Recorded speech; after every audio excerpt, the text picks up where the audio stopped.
গাৰ্গক লৈ আৰু জুবিন গাৰ্গক সংবাদমেলত কেইবাটাও গুৰুত্বপূৰ্ণ কথা কৈছিল মুখ্যমন্ত্ৰী হিমন্ত বিশ্ব শৰ্মাই। তাৰ পাছতেই মুখ্যমন্ত্ৰী সংবাদমেলৰ পাছতেই প্ৰথমটো সামাজিক মাধ্যমত ইতিমধ্যে জুবিন গাৰ্গৰ মৃত্যুৰ পাছত প্ৰথমটো সামাজিক মাধ্যমত পোষ্ট লিখিলে গৰিমা গাৰ্গে আৰু গৰিমা গাৰ্গে উত্তৰ বিচাৰিছে।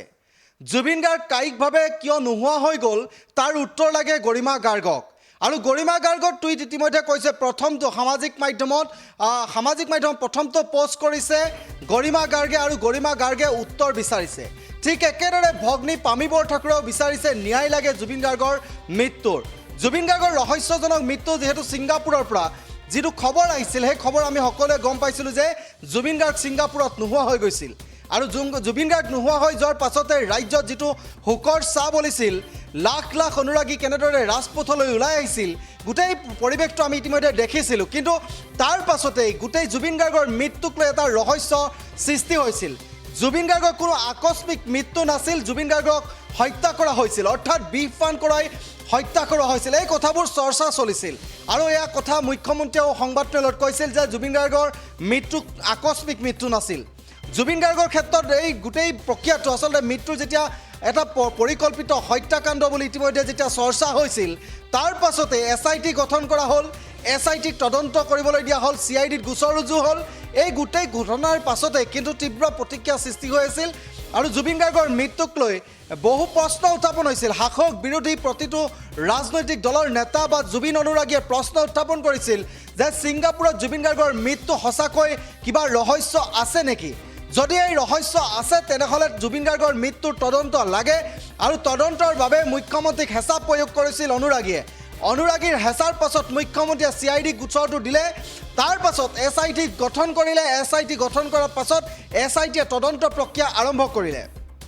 কিন্তু SIT তদন্ত প্ৰক্ৰিয়া কিমান নিৰপেক্ষ বা SIT তদন্ত প্ৰক্ৰিয়াক লৈ বহু প্ৰশ্ন উত্থাপন হৈছে। SIT তদন্তৰ প্ৰক্ৰিয়াৰ মাজতে বহুকেইটা বিষয় যিহেতু বাহিৰলৈ ওলাই আহিছিল, বাহিৰলৈ লিক হৈছিল, তাৰ পাছতে আকৌ ৰাজনৈতিক দলসমূহত বা জাতীয় দল সংগঠনে প্ৰতিক্ৰিয়া ব্যক্ত কৰিছিল যে জুবিন গাৰ্গৰ এই ন্যায় প্ৰক্ৰিয়া আচলতে নিৰপেক্ষ হয়নে নহয় তাক লৈ প্ৰশ্ন উত্থাপন কৰিছিল। মুখ্যমন্ত্ৰীক সমালোচনা কৰিছিল যে এই গোটেই প্ৰক্ৰিয়াটো যাতে সূক্ষ্মভাৱে প্ৰতিটো কথাই যেন এটা কোনো নিৰপেক্ষতা অৱলম্বন কৰি সম্পূৰ্ণ নিকা আৰু স্বচ্ছতাৰে এই তদন্ত প্ৰক্ৰিয়া হ'ব লাগে, এই কথাবোৰ প্ৰশ্ন উত্থাপন কৰিছিল প্ৰতিটো জাতীয় দল সংগঠনৰ লগতে জুবিনৰ অনুৰাগীয়ে। যিহেতু শ্যাম কানু মহন্তৰ বিৰুদ্ধে বহু অভিযোগ আহিছে, শ্যাম কানু মহন্ত মুখ্যমন্ত্ৰী অতি ঘনিষ্ঠ, মুখ্যমন্ত্ৰী পৰিয়ালৰ সৈতে ঘনিষ্ঠ, এই কথাবোৰ ইতিমধ্যে আহিছে। মুখ্যমন্ত্ৰী ঘনিষ্ঠই নহয়, শ্যাম কানু মহন্ত পৰিয়াল ইতিমধ্যে অসম চৰকাৰৰ কেইবাটাও বিষয়ত ইতিমধ্যে মুখ্যমন্ত্ৰীৰ একেবাৰে ঘনিষ্ঠ আছিল শ্যাম কানু মহন্তৰ পৰিয়াল। আৰু ভাস্কৰ জ্যোতি মহন্ত অসম আৰক্ষী প্ৰাক্তন সঞ্চালক আছিল। সঞ্চালক প্ৰধান থকাৰ পাছতো এনেধৰণৰ দুৰ্নীতি কেলেংকাৰী আচলতে কেনেকৈ সংগঠিত কৰিছিল শ্যাম কানু মহন্তই, এই প্ৰশ্ন উত্থাপন কৰিছিল সাধাৰণ লোকে, জনসাধাৰণে আৰু জুবিন অনুৰাগীয়ে। কথাবোৰ যিমান দীঘলীয়া হৈ গৈছিল প্ৰতিটোৰ মুহূৰ্ততে এটা এটা প্ৰশ্ন ৰৈ গৈছিল, এটা এটা প্ৰশ্ন উত্থাপন হৈ গৈছিল। আৰু এই মুহূৰ্তত আমি কৈছোঁ যে জুবিন গাৰ্গৰ যি ৰহস্যজনক মৃত্যুৰ তদন্ত প্ৰক্ৰিয়া, যিহেতু য়টখনত য়ট পাৰ্টিত যেতিয়া গৈছিল, য়ট পাৰ্টিতে গোটেই ঘটনা সংঘটিত হৈছিল আৰু সেই য়ট পাৰ্টিত যিকেইগৰাকী ব্যক্তি আছিল, সিদ্ধাৰ্থ শৰ্মা, শেখৰ গোস্বামী, অমিত প্ৰভা মহন্তকে ধৰি প্ৰায় 8 প্ৰৱাসী অসমীয়া আছিল। কিন্তু 8 প্ৰৱাসী অসমীয়াক আজিলৈকে SITয়ে তদন্তলৈ আনিব পৰা নাই আৰু তেওঁলোকক আনিবলৈ যেন সক্ষম নহয়। কিন্তু তাৰ মাজতেই সোমবাৰে মুখ্যমন্ত্ৰী হিমন্ত বিশ্ব শৰ্মাই ক'লে যে ৰূপকমল কলিতা অসমলৈ আহিব, SITক তেওঁ তদন্ত প্ৰক্ৰিয়াত সহযোগ কৰিব। যিটো ছিংগাপুৰ আছাম এছ'চিয়েশ্যনৰ যি 8 প্ৰৱাসী অসমীয়াই বুঢ়া আঙুলি দেখুৱালে, তাৰ পাছতো কিন্তু আজিলৈকে মুখ্যমন্ত্ৰীয়ে সক্ষম নহ'লে ছিংগাপুৰৰ সেই 8 প্ৰৱাসী অসমীয়া, যি অসমীয়া জাতীয়ৰ এটা হত্যাৰ আচলতে তিল তিলকৈ মৃত্যু মুখলৈ ঠেলি দিয়া ৰং ৰহস্য চাই আছিল তেওঁলোকে। যি সময়ত পানীত পৰি চটফটাই আছিল, জীৱন মৃত্যুৰে যুঁজি চটফটাই থকা জুবিন গাৰ্গক হাঁহি হাঁহি ওপৰৰ পৰা য়টৰ পৰা তেওঁলোকে চাই আছিল, সেই 8 প্ৰৱাসী অসমীয়াক কিন্তু আজিলৈকে উঠাই আনিবলৈ বা তেওঁলোকক অসমলৈ তদন্ত খাতিৰত তেওঁলোকক আনিবলৈ সক্ষম নহ'লে মুখ্যমন্ত্ৰী হিমন্ত বিশ্ব শৰ্মা। আৰু সেইগৰাকী মুখ্যমন্ত্ৰী হিমন্ত বিশ্ব শৰ্মাই সোমবাৰে সংবাদমেল আয়োজন কৰিলে।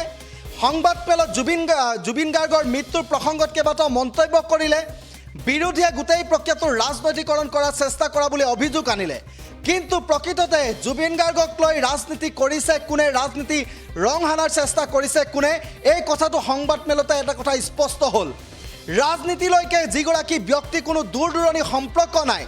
ৰাজনীতিৰ নাম নজনা এগৰাকী মুছলমান ব্যক্তিৰ ভিডিঅ' দেখুৱালে মুখ্যমন্ত্ৰী হিমন্ত বিশ্ব শৰ্মাই যিগৰাকীয়ে গৰিমা গাৰ্গক জালুকবাৰীৰ পৰা নিৰ্বাচন খেলিবলৈ ক'লে জালুকবাৰী সমষ্টিত মুখ্যমন্ত্ৰীক যাতে পৰাজয় কৰিব পাৰে তাৰ ব্যৱস্থা ল'বলৈ যিগৰাকী ব্যক্তিয়ে তেওঁ সামাজিক মাধ্যমত ক'লে এই কথাবোৰ মুখ্যমন্ত্ৰী হিমন্ত বিশ্ব শৰ্মাই সংবাদ মেলত দেখুৱালে যেহেতু আমি কৈছোঁ যে যিগৰাকী ব্যক্তিৰ তেওঁ ভিডিঅ' দেখুৱাইছিল সেই ব্যক্তিগৰাকী দূৰ দূৰণিলৈকে ৰাজনৈতিক ক্ষেত্ৰখনত কোনো সম্পৰ্ক নাই তেওঁ কোনো এনেকুৱা ৰাজনৈতিক নেতা নহয় যিগৰাকীক সকলোৱে চিনি পায় যিগৰাকী কথা কোৱাৰ পাছতে এতিয়া তীব্ৰ প্ৰতিক্ৰিয়া সৃষ্টি হৈছে সংবাদ মেলত কেইবাটাও গুৰুত্বপূৰ্ণ বিষয় তেওঁ বিষয় প্ৰকাশ কৰিছিল কোন কাৰ গাৰ্লফ্ৰেণ্ড গৈ শ্যামকানু মহন্তৰ ঘৰত পাৰ্টি কৰিছিল এই কথাবোৰ তেওঁ সংবাদ মেলত কৈছিল কিন্তু জুবিন গাৰ্গৰ সংবাদ মেলত আচলতে এই কথাবোৰ কিমান প্ৰয়োজনীয় আছিল জুবিন গাৰ্গৰ মৃত্যুৰ তদন্তত কি প্ৰয়োজন আছে এছআইটিয়ে তদন্ত প্ৰক্ৰিয়া কিমান নিৰপেক্ষভাৱে তেওঁলোকে তদন্ত প্ৰক্ৰিয়া আগবঢ়াই নিছে এই কথাবোৰ সকলোৱে প্ৰশ্ন উত্থাপন কৰি আছিল ছিংগাপুৰৰ সেই হোটেলখনৰ ভিডিঅ' আনিবলৈ সক্ষম হৈছে নাই এই কথা প্ৰশ্ন কৰিছে ইয়টখনত যিটো চিচিটিভি আছিল তাৰ ভিডিঅ' আনিবলৈ সক্ষম হৈছে নে নাই এই কথাবোৰ প্ৰশ্ন উত্থাপন কৰিছে ইয়টখনৰ ঘটনাস্থলীৰ পৰা মেডিকেললৈ আচলতে চিকিৎসালয়লৈ কিমান দূৰ আছিল য'ত জুবিন গাৰ্গক শেষ মুহূৰ্তত লৈ যোৱা হৈছিল এই চিকিৎসালয়খনলৈ কিমান দূৰ বাট আছিল এই কথাবোৰ স্পষ্ট হৈছে নে নাই এই কথাবোৰ এতিয়া ৰাইজে প্ৰশ্ন উত্থাপন কৰিছে ৰাইজে প্ৰশ্ন যিবোৰ উত্থাপন কৰিছে সেইবোৰৰ উত্তৰ হয়তো মুখ্যমন্ত্ৰীৰ হাতত এতিয়ালৈকে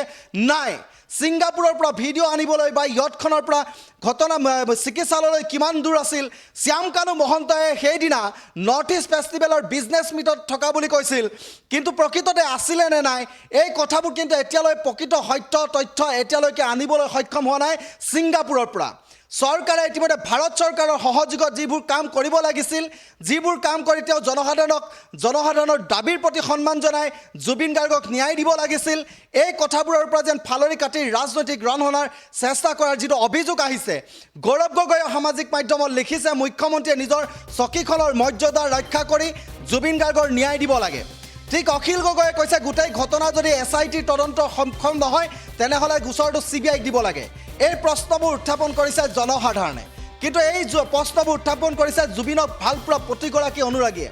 3,40,00,000 লোকে জুবিনৰ মৃত্যুৰ সময়ত বৰঝাৰ বিমানবন্দৰৰ পৰা আৰম্ভ কৰি সৰুসুজাই কাহিলিপাৰা তেওঁ আনকি যোৰহাট এতিয়া গোলাঘাটতো যিটো শ্ৰদ্ধাঞ্জলি অনুষ্ঠান আছে তাতো দেখা গৈছে যে লাখ লাখ জুবিন অনুৰাগী ওলাই আহিছে জুবিন গাৰ্গৰ এই মৃত্যুৰ বিদায় সময়লৈ সমাধিস্থলতো দেখা গৈছে প্ৰতিদিনে 18টা দিন অতিক্ৰম কৰিলে সমাধিস্থলতো জুবিন গাৰ্গৰ সেই সমাধিস্থললৈ আহি আছে হাজাৰ হাজাৰ লোক সমাগম ঘটি আছে জুবিন গাৰ্গৰ সমাধিস্থল নহয় যেন এতিয়া এটা পবিত্ৰ মন্দিৰ বা এটা ধৰ্মীয় স্থানলৈ ৰূপান্তৰ হৈছে চাকি বন্তি জ্বলাই সকলোৱে জুবিন গাৰ্গৰ ন্যায় দাবী তুলিছে এতিয়া প্ৰশ্ন হৈছে জুবিন গাৰ্গৰ ন্যায়ৰ বাবে সামাজিক মাধ্যমত গৰিমা গাৰ্গৰ প্ৰথমটো পোষ্টতে লিখিছে যে মোক উত্তৰ লাগে এই উত্তৰ এতিয়া মুখ্যমন্ত্ৰী হিমন্ত বিশ্ব শৰ্মাই কেনেদৰে দিব বা এই গৰিমা গাৰ্গৰ প্ৰশ্ন উত্তৰ মোক উত্তৰ লাগে কায়িকভাৱে নোযোৱা হৈ যোৱাৰ কাৰণ কি এই কথাবোৰৰ উত্তৰ আনি দিবলৈ বা উত্তৰ দিবলৈ সক্ষম হ'বনে নাই এছআইটি এই কথাবোৰ এতিয়া সকলোৰে দৃষ্টিগোচৰ হৈছে কিন্তু কালিৰ দিনটোত সংবাদ মেলত গৰিমা গাৰ্গে নিৰ্বাচন খেলাৰ সন্দৰ্ভত কাৰ ভিডিঅ' দেখুৱাইছিল আৰু কি কৈছিল আমি সেই ভিডিঅ' আপোনালোকক এই মুহূৰ্তত আগবঢ়াব বিচাৰিছোঁ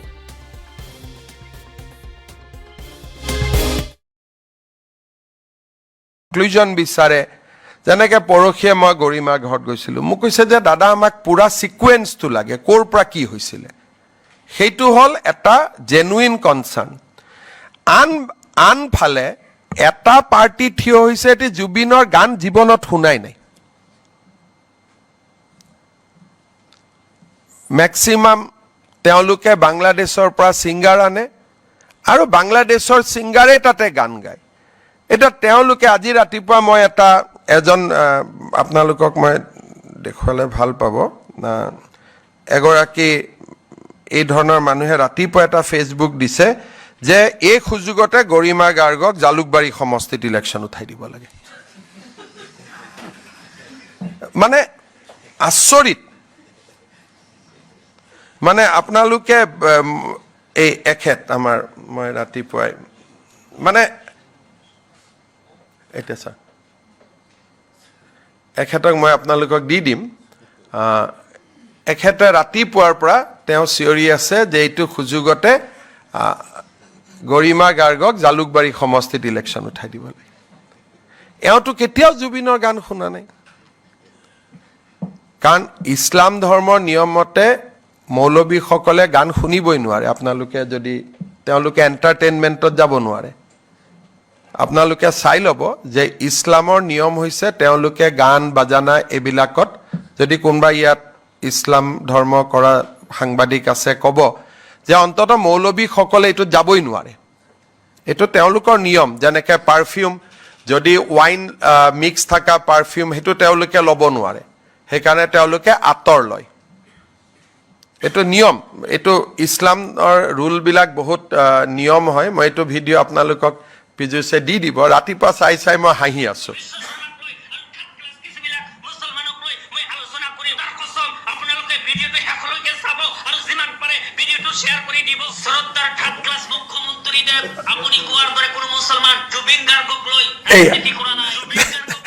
তেওঁক আপুনি এতিয়া তেওঁৰ এইটো শুনিব লাষ্টত গৈ গৈ তেওঁ কৈছে যে এইটোৱে সুযোগ জালুকবাৰী সমষ্টিত হেৰি উঠাই দিব লাগে গৰিমা গাৰ্গক ইলেকশ্যন উঠাব লাগে